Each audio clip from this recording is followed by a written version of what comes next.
meu Senhor, vem em mim, em meu coração reinar, em mim vem morar.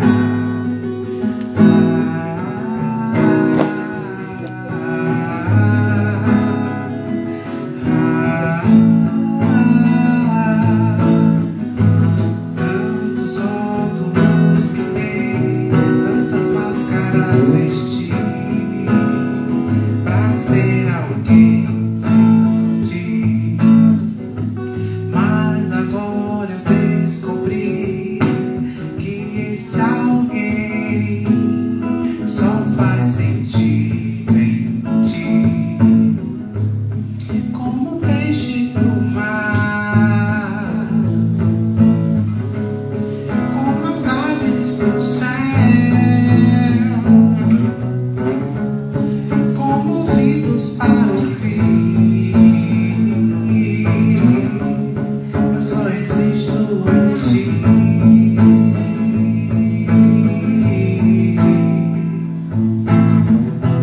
Vem pra mim, meu Senhor, vem em mim, em meu coração reinar, vem em mim morar.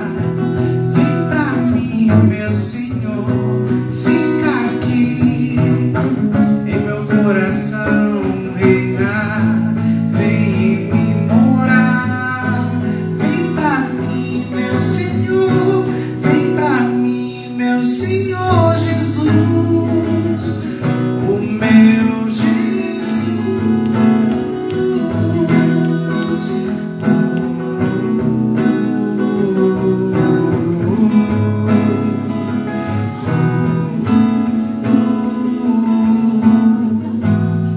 Vem pra mim, meu Senhor, vem em mim, em meu coração reinar, em mim vem morar. Que o Senhor Jesus possa morar no coração de cada um de vocês.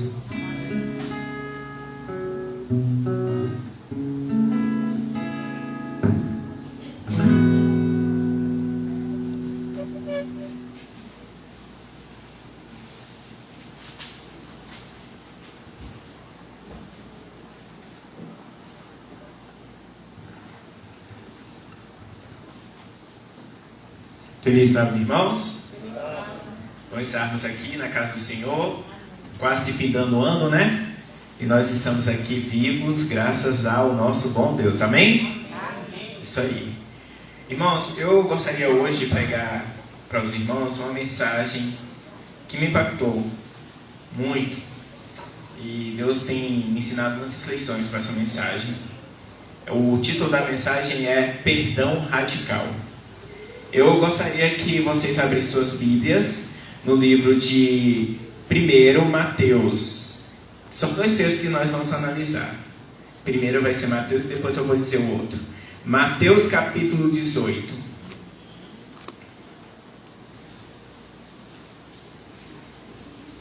Mateus 18.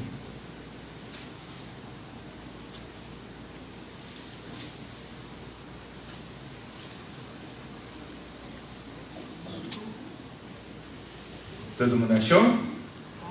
Amém? Vamos orar? Oremos. Deus Santo, bendito e poderoso, é muito bom estar aqui na Tua presença mais uma vez, em mais um sábado, para poder Te adorar, louvar, glorificar o Teu nome e também partilhar a Tua mensagem. Mais uma vez estamos aqui para ouvir a Tua voz. Senhor, fala e não te cales. O Senhor sabe da poderosa mensagem que a Tua palavra transmite a cada um de nós, a cada sábado, quarta, domingo. Não há dúvida de que esse púlpito que o Senhor usa para falar as Suas mensagens para nós tem nos transformado, tem nos preparado. É um degrau a mais que temos subido rumo à caminhada celestial. Que o Senhor possa, Senhor, como muitas vezes o Senhor já esteve aqui, está aqui conosco novamente. Ó Deus, faça habitação em nosso coração. Se qualquer um de nós cometeu qualquer falha, até mesmo eu, Senhor, que eu sou pecador, assim como todos nós, Que o Senhor venha nos perdoar pelos méritos do sagrado sangue de Jesus Cristo, para que possamos estar aqui todos purificados pela Tua santa presença. Amém. E podemos aqui ouvir a Tua voz, a Tua preciosa voz, a nos falar, para que possamos cada dia crescer em Cristo. Em nome de Jesus, amém. Vamos lá? Mateus capítulo 18, o verso 21 e 22. Olha o que diz Mateus capítulo 18, verso 21 e 22. São dois versos bem curtinhos. O título diz: quantas vezes deve perdoar a um irmão? E o verso 21 diz o seguinte: então Pedro, aproximando-se de Jesus, óbvio, lhe perguntou: Senhor, até quantas vezes meu irmão pecará contra mim que eu lhe perdoe? Até 7 vezes? Respondeu-lhe Jesus: não te digo que até 7 vezes, mas até 70 vezes 7. Vamos agora para o segundo verso, está em Lucas. Lucas capítulo 17.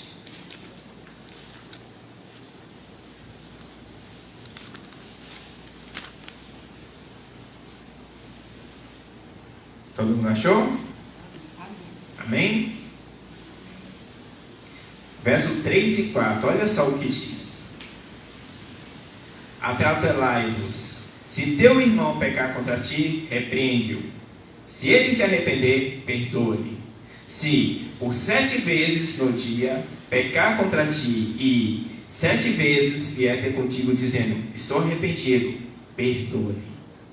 Amém? Esses dois textos aqui são impactantes porque falam sobre perdão, algo muito comum em nossos dias. Ou seja, nós como cristãos temos que dar o perdão. E olha que Jesus fala isso de uma maneira radical. Você pode ver nesse verso mesmo. Ele diz que se 7 vezes o teu irmão vier contra ti e pecar contra ti, essas 7 vezes que ele vier arrependido, você tem que perdoar. Ele não tem assim, minhas palavras: olha, talvez você tenha que perdoar, dependendo do pecado você tem que perdoar. Não, você tem que perdoar sempre. E por que Jesus pede isso? Porque Ele não pede nada do que Ele não faz. Ele pede porque Ele faz. Ele está pedindo isso aqui para nós porque Ele, como Deus onisciente, onipotente, onipresente, faz isso por nós. Eu me lembro de uma parábola muito interessante que diz o seguinte: que um certo rei convidou os seus devedores para poder pagar-lhe a dívida. E convidando um e convidando o outro, foi negociando até que encontrou um que devia muito. Devia 10 mil talentos. E ele não tinha como pagar, era muito dinheiro. Equivalente, mais ou menos assim, de uma maneira bem simples, 10 milhões de reais. Você tem 10 milhões hoje para pagar alguém? A gente não tem nem muitas vezes 1.000 e tirar 10 milhões, né? Então ele não tinha condição de pagar.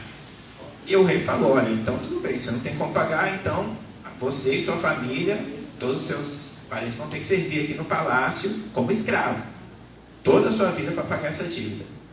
E ele ficou perturbado e se inclinou perante esse rei, e se humilhou, e pediu clemência, pediu misericórdia. E o rei teve compaixão dele, falou: tudo bem, a sua dívida está perdoada, você não precisa pagar um centavo. E a história, a parábola diz que esse devedor, agora perdoado, sai e encontra um que lhe devia 100 denários. Ora, a dívida dele era muito maior.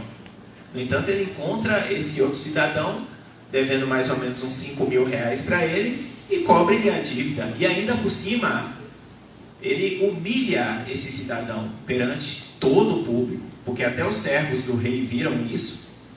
E aí, para complicar ainda mais a situação, ele vai até a cela, a prisão, denuncia ele e ele é preso. O cidadão que devia 100 denários foi preso.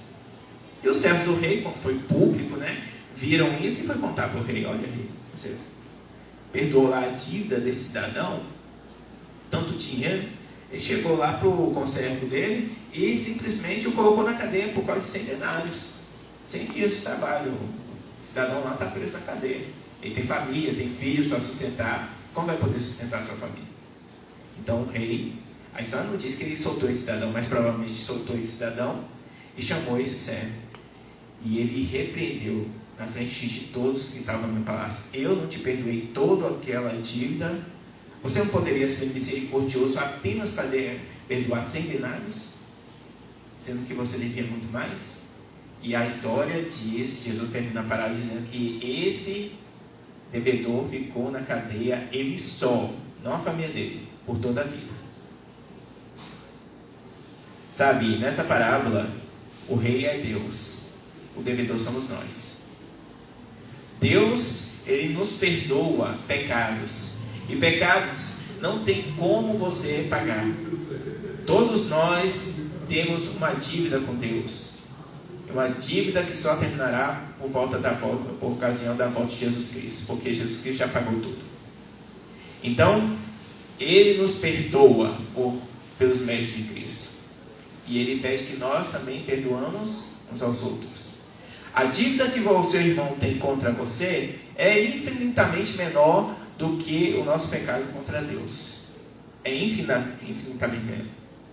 Porque ali, o seu irmão que te ofende, ele tem como pagar com arrependimento, ou até mesmo repondo financeiramente, se foi algo que foi financeiro. Mas você não tem como fazer isso com Deus. Não temos como repor perante o Senhor as nossas ofensas. Só os méritos de sangue de Jesus Cristo é capaz de fazer isso por nós. Amém? Amém.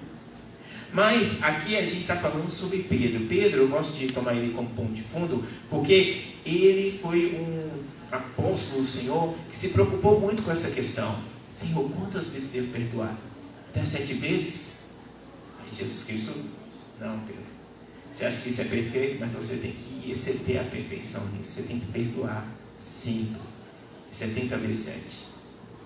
E ele ainda observava as pregações de Jesus, e com certeza observou essa, Jesus falando: se 7 vezes o teu irmão vier contra ti, perdoe. Porque esse é o nosso Deus, um Deus de perdão. É interessante que Pedro está com essa preocupação, só que Jesus, ele teve uma situação com Pedro, em que Pedro o negou. E Pedro, ele teve na prática o perdão de Cristo para a vida dele, porque ele o negou. E quando Pedro negou, a alma de Pedro ficou tão aflita. Eu gostaria que vocês abrissem agora as suas Bíblias, para vocês verem o tamanho dessa aflição. Marcos capítulo 16. Capítulo 16, versos 5 e 7. 5 a 7.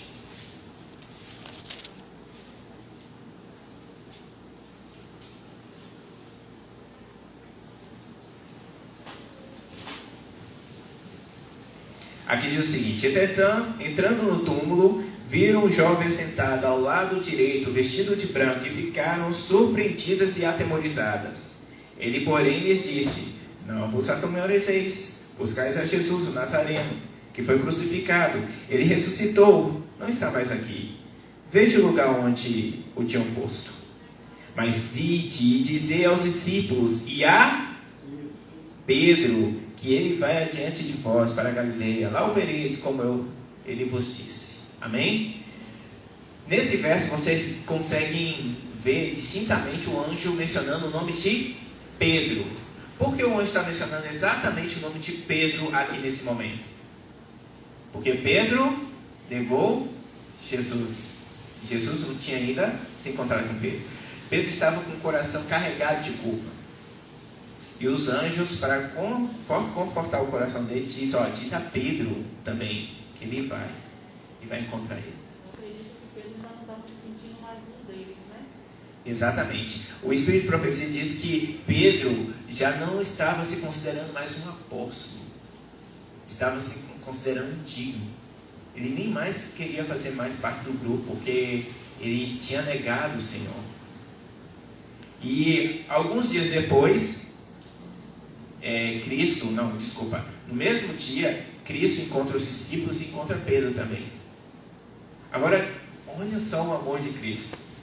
Ele não toca no assunto perante os outros. Ele apareceu aos discípulos. Vocês se lembram dessa história, dessa passagem? Ele apareceu. Ele ainda não tinha falado com Pedro sobre a negação dele. Mas naquele momento ele falou: Isso vai ter o momento e o lugar certo para conversar com Pedro. Eu só quero mostrar para eles que eu estou vivo.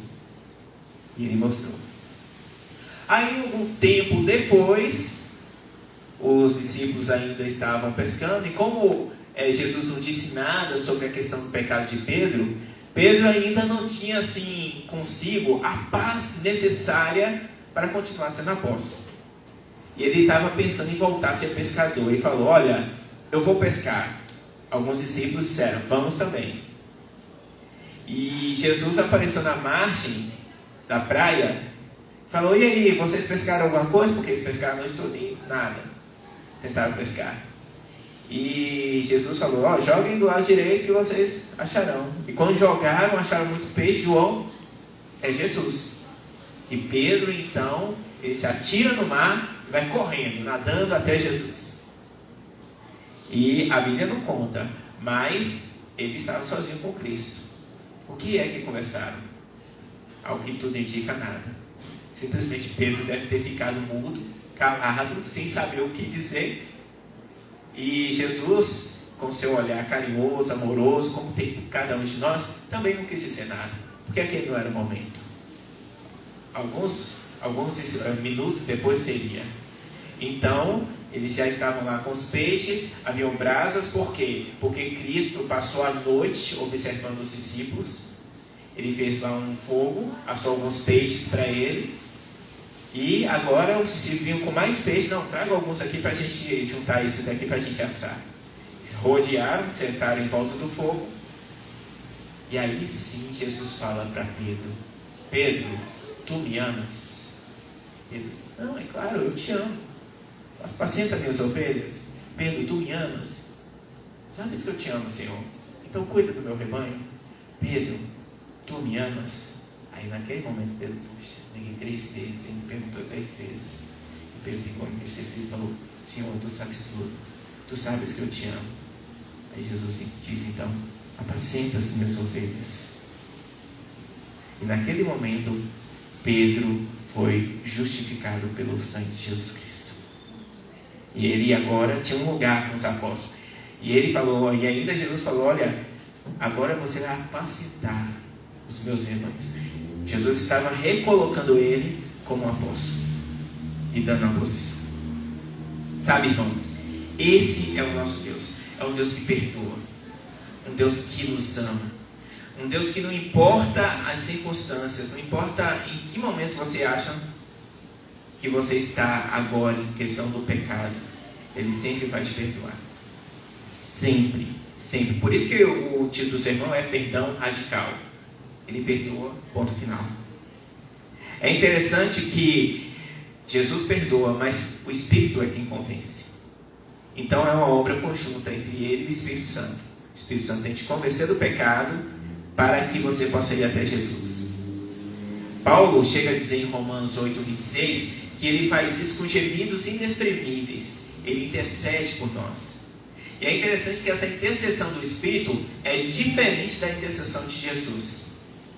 Por quê? Porque o Espírito não precisa interceder por você diante do Pai. Isso Jesus já faz. Agora o Espírito Santo tem uma outra obra: interceder por você diante de Cristo. Por quê? Porque a nossa natureza é tão ruim, que se nós seguirmos a tendência pecaminosa, nós nunca pediremos perdão. Você nunca pedirá perdão. Eu nunca pediria perdão se não fosse o Espírito Santo. Se não for o Espírito Santo intercedendo no seu coração, você não pede perdão. Simples assim. Então, se hoje você se arrepende, dê glórias a Deus e ao Espírito, porque Ele intercede por você. Amém? E Ele intercede com gemidos inexprimíveis. Por quê? Porque quando você peca, você feriu o coração de Deus e Ele, de todas as maneiras possíveis, com todo o seu trabalho, como Paulo diz, a multiforme, graças a Deus. Então, de todas as maneiras possíveis, Ele busca te convencer disso. E quando você está convencido, aí sim Ele te leva até Cristo. E Cristo te perdoa, porque você está preparado para ser perdoado. Porque a condição sem a qual você não pode ser perdoado é justamente confessar o seu pecado. E o Espírito Santo trabalha no seu coração para que você confesse, como diz 1 João 1,9: se confessarmos os nossos pecados, Ele é fiel e justo para nos perdoar todos. pecado, todos os pecados. Ele é fiel e justo e nos purificar de toda injustiça. Então o Espírito Santo vem ao nosso coração e faz a obra dele. Então, o fato de Deus ter esse perdão radical tem um lado extremamente bom, mas outro extremamente ruim. Primeiro, o lado bom. A notícia boa vem primeiro, né? Então, o lado bom é o seguinte: Deus te perdoa sempre, não importa o pecado. E não importa quantas vezes você cometa o mesmo pecado. Ele sempre te perdoa. Você viu quando Jesus Cristo falou que se 7 vezes vier o teu irmão, pode ser 7 vezes o mesmo pecado, tem que perdoar. Então, por quê? Porque o mesmo pecado, e nós cometemos o mesmo pecado, isso não é novidade. Sempre que você pedir perdão, confessar o seu pecado, Deus vai te perdoar. Não importa quantas vezes, não importa qual pecado, não importa de que maneira você pecou, não importa com quem, não importa como, não importa que Ele te perdoa. Sempre Ele vai te perdoar, porque a fonte do amor dele é o perdão. Então, do amor dele surge o perdão para a sua vida. Então, a fonte do perdão é o amor, ao contrário. Então, Deus sempre vai te perdoar. Esse é o lado extremamente bom. Só que tem uma notícia ruim. Há um lado extremamente ruim do perdão. Por quê? Porque chega um momento que Deus te perdoa tanto que Satanás trabalha no seu coração e na sua mente para que você ache que, não, Deus vai perdoar, e isso chega a fazer parte da sua vida de tal maneira que você pense, não, eu vou pecar de novo, então por que eu vou pedir perdão? É melhor parar de pedir perdão, porque se eu vou pecar de novo, e de novo, e de novo, e de novo, e de novo, e de novo, então, para que pedir perdão? Às vezes Satanás fica barganhando, não, é melhor você juntar um pouquinho de pecado, aí você pede perdão tudo junto. Só que isso não existe, porque o Espírito Santo sempre virá ao teu coração. E o lado extremamente ruim é que você pode resistir à voz do Espírito Santo. E quando você resiste à voz do Espírito Santo, tem um nome esse pecado. Qual o nome? Blasfêmia. Pecado contra o eu? Espírito Santo. Por quê? Porque toda vez que você pecar, ele irá até o seu coração. Só que ele não te obrigará a pedir perdão. Ele não, de maneira nenhuma, te obrigará a confessar seu pecado. Ele simplesmente te mostrará que você pecou, através da santa lei de Deus. Só que você, no final das contas, é quem decide se vai pedir perdão ou não. Nada é forçado no reino de Deus. Nada é forçado, tudo é espontâneo. Até mesmo a questão do arrependimento. Você tem que, no caso, dar abertura ao Espírito Santo para que ele te convença. Se em essa abertura o Espírito Santo não te convence, você não é perdoado e continua os seus pecados. E isso é bastante com o Espírito Santo. Por quê? Porque quanto mais você rejeitar a voz do Espírito Santo, mais distante ela ficará, a tal ponto de você pecar sem sentir que está ferindo o coração de Deus. Isso parece algo assim, poxa, isso nunca vai acontecer dentro da igreja. Mas acontece e pode acontecer. A pessoa simplesmente ficar amortecida no seu pecado. E a gente, por isso que a palavra diz, vigie e ore, para que você não caia. Não só caia em relação ao pecado, mas caia nessa tentação. Porque Satanás não te vence quando você cai. Ele te vence quando te convence de que você não pode se levantar. É aí que Satanás te vence. Quando ele te convence, não, você vai cair de novo, não levante. É melhor continuar caindo. É mais fácil, é mais cômodo. Só que você não pode ouvir a voz de Satanás, você tem que ouvir a voz do Espírito Santo. O Espírito Santo diz, olha, eis que estou à porta e bato. Quem ouvir a minha voz e abrir a porta, cearei com ele e ele comigo. Então o Espírito Santo, ele através de Cristo bate a nossa porta, para que nós possamos ouvir a voz dele toda vez que pecamos. Se ouvimos, ele entra no nosso coração, há uma ceia, há um momento de confraternização, há um momento de perdão, há um momento em que Deus está com você. Então, esse é o lado extremamente ruim, o endurecimento do coração.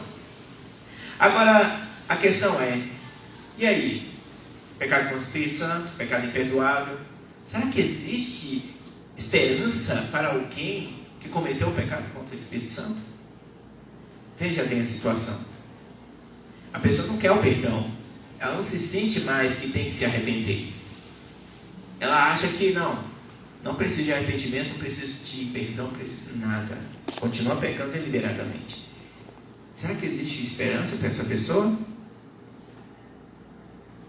Bem, irmãos, existe uma coisa chamada oração intercessória.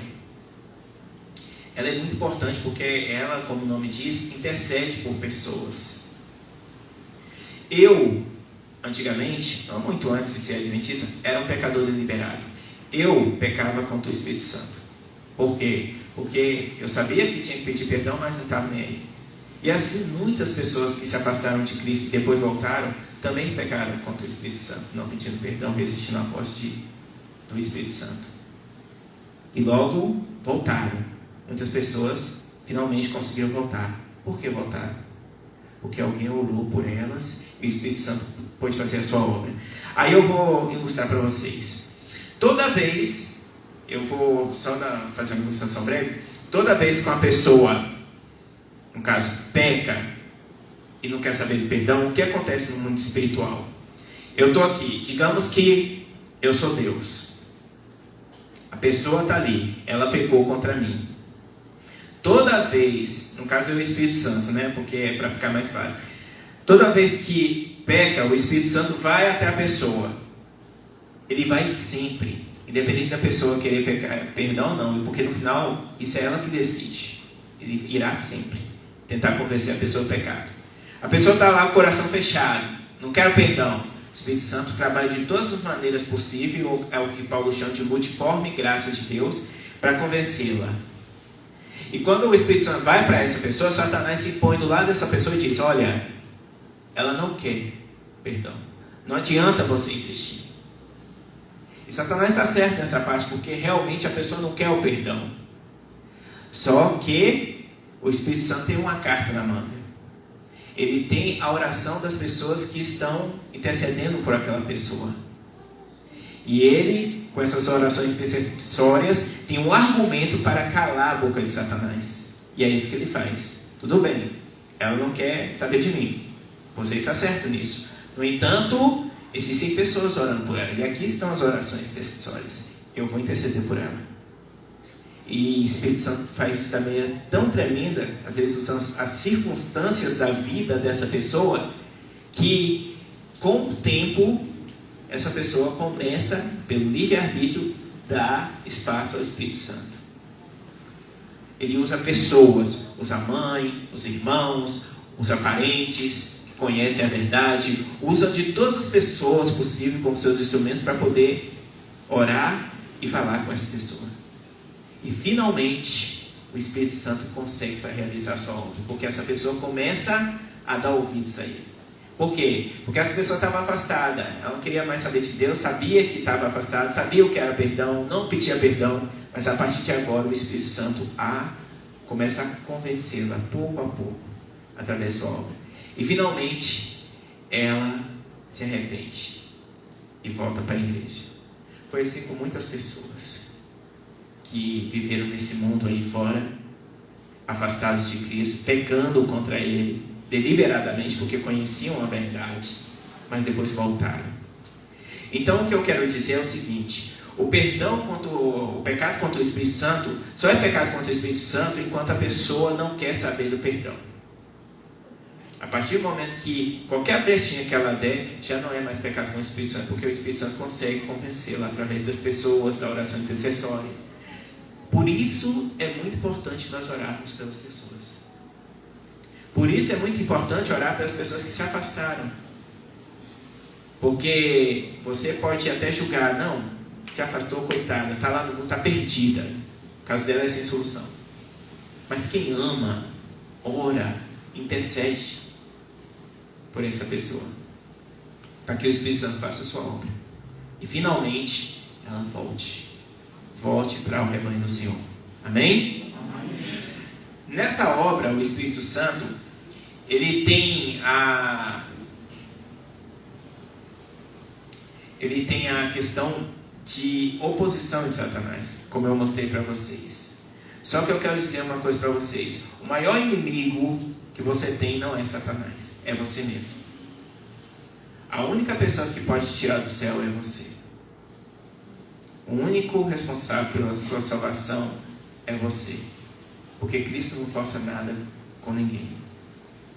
Então o que acontece? Se você decide hoje mesmo sair dos caminhos do Senhor e não pedir mais perdão e não querer saber nada da igreja, é uma decisão sua. Eu jamais vou poder culpar Satanás por qualquer pecado que eu cometa. Um dia eu estava orando e Deus me inspirou nessa oração de tal maneira que eu falei: Senhor, nem a Satanás eu culpo pelo meu pecado, porque eu sei que ele não me obrigou a pecar. Eu decidi pecar, não foi ele. A culpa é minha. E eu senti nesse momento, nesse dia, tipo um anjo levando minha oração a Deus. Sabe, Satanás, ele não é responsável pela sua queda. Ele somente tenta. Mas no final das contas, quem decide é você. Por isso que não podemos culpar Satanás. O pecado é nosso. Nós somos o culpado. Lembra do que Adão fez e Eva quando pecaram? Quiseram arranjar o culpado quando era eles mesmos. Nós não podemos fazer isso. O que nós temos que fazer é exatamente o contrário. Reconhecer que nós somos pecadores. Não é Satanás, não é o mundo, não é as coisas que há no mundo. Sou eu. Eu sou pecador. E eu não posso nem culpar a minha natureza pecaminosa. Porque embora eu tenha tendência não é pecado. Tendência nunca vai ser pecado. Tendência é somente tendência. Pecado é a decisão de eu alimentar essa tendência. Então, quando eu alimento, aí eu caio. Aí eu pego. Porque eu decidi. Porque no final, tudo é culpa minha. Tudo é culpa sua. Não é de Satanás. Não é da sua natureza, não é do mundo. Ficou claro essa parte? Finalmente, como eu te disse, a estratégia de Satanás é te convencer que você não pode se levantar. E nisso você tem que ficar atento. Por quê? Porque se você for convencido de que você não pode levantar, você perde a guerra. Estamos numa guerra, num conflito entre o bem e o mal. Satanás está aqui com os seus anjos para nos levar à perdição. Ele não está interessado nos ímpios, porque ele já tem garantia. Ele está interessado em você, em mim. Então a nossa única salvaguarda é, primeiro, reconhecer que eu sou pecador e segundo, confiar nos méritos do sangue de Jesus Cristo. Pedir o perdão, aceita o perdão, ponto final. Não precisa pedir de novo pelo meus pecados, porque isso é falta de fé. Pecou contra Deus, pede perdão, creia que recebeu perdão, ponto final. É assim que acontece no céu. O céu já está pronto para te perdoar antes mesmo de você pecar. Então, pediu perdão, esqueça. O que diz o apóstolo Paulo? Uma coisa, eu não atingi a perversão, mas uma coisa eu faço: esquecendo-me das coisas que para trás ficam, eu avanço para as que estão diante de mim, rumo à eterna vocação, rumo à vitória final em Cristo Jesus. Por que Paulo disse esquecendo-me das coisas que para trás ficam? Porque ele sabia que a sua natureza era terrível e que ela levava ele a lembrar tudo aquilo que ele fez no passado contra os cristãos. Até que chegou um ponto que ele falou: não, eu vou me esquecer dessas coisas. Em Filipenses 3 está isso. Esqueça dessas coisas. Porque se eu ficar lembrando delas, eu vou acabar desistindo da fé. Eu vou acabar desistindo da carreira. Eu vou acabar pensando: poxa, eu fiz tanto mal, não mereço estar aqui, não mereço ser salvo. E a novidade é: ninguém merece. Ninguém merece. Se for contar mérito, nenhum de nós seríamos salvos. Ainda bem que os méritos são de Cristo e não nossos. Amém? Ainda bem. Para terminar, eu queria só dar um último recado. O desejo de Jesus é que toda vez que você caia, você levante. Peça perdão, aceite perdão, continue a caminhada. Esse é o processo. Caiu, pede perdão, aceita perdão, tenha fé que Cristo te perdoou e continue em frente. Por que isso? Porque nós somos pecadores e sempre vamos cair. Primeiro, Jesus, a única forma da gente não cair mais é Jesus voltando para nunca mais a gente cair, porque essa natureza será tirada de nós e não teremos tendência nenhuma. Segundo, Jesus quer te encontrar lutando contra a natureza pecaminosa. Por quê? Porque é uma tendência que, se você não lutar, você alimenta. E se você alimentar, você peca. Então, o certo é você não alimentar a tendência. É você alimentar a sua natureza divina, que é contrária à tendência. Então, quanto mais nos alimentarmos espiritualmente, menos teremos a tendência de pecar. Não digo que nunca pecaremos mais, porque isso não existe. É perfeccionismo. Ninguém nunca vai enfrentar o pecado de tal maneira que parei de pecar nesse, agora vamos para o próximo. Parei de pegar no próximo, agora vamos para o próximo. Até que não exista mais pecado e você fique santinho lá e não necessite mais de Jesus. Sem mim, nada podeis fazer. Sem mim, nada podeis fazer. Sempre necessitaremos de Jesus, porque nunca chegaremos a um grau de perfeição. Por quê? Porque pecado é a transgressão da lei. Só que a nossa obediência à lei, ela chega a um teto. E esse teto a gente não consegue atravessar, que é a perfeição que Cristo teve. Porque somos imperfeitos, temos essa natureza. A partir desse teto, quem completa a obra é Jesus. A partir desse momento que você não consegue mais, quem completa é Cristo. Você obedeceu até aqui. O resto, Ele te torna perfeito em obediência. Através da obediência dEle. Então a obediência de Cristo cobre a sua obediência. Porque o céu não aceita a sua obediência como mérito. Ele aceita como perseverança de estar no caminho do Senhor. Para que finalmente a obediência de Cristo cubra a sua obediência. E você entre no céu pelos méritos dele. Por isso, nenhum de nós, por mais que obedeçamos, por mais que devolvemos dízimo, por mais que fizemos ou deixamos de fazer, nenhuma dessas coisas nos trará salvação. Porque o mérito é de Cristo. Eu obedeci, fiz o sábado, guardei certinho. Pronto, você perseverou. Como diz Tiago, aquele que persevera em guardar os mandamentos, e este é feliz no que faz. Por quê? Porque guardar mandamentos é uma questão de perseverança. Você tem que continuar tentando. Caiu hoje, amanhã tenta de novo. Vai continuar assim a vida toda. Porque essa é a questão da perseverança. Aqui está a perseverança dos santos. Os que guardam os mandamentos de Jesus, os que guardam os mandamentos e têm o testemunho de Jesus. Então, guardar mandamentos é uma questão de perseverança. Agora, para você entrar no céu, a obediência de Cristo tem que cobrir a sua obediência, porque a sua obediência é trapo de imundícia. Toda a sua obra é trapo de imundícia. Você não entrará lá porque foi obediente, você entrará porque Cristo obedeceu a lei. Amém? Amém. E esse é meu recado final. Quantos aqui entenderam a mensagem de hoje? Quantos aqui querem cada dia praticar mais e receber esse perdão maravilhoso de Deus?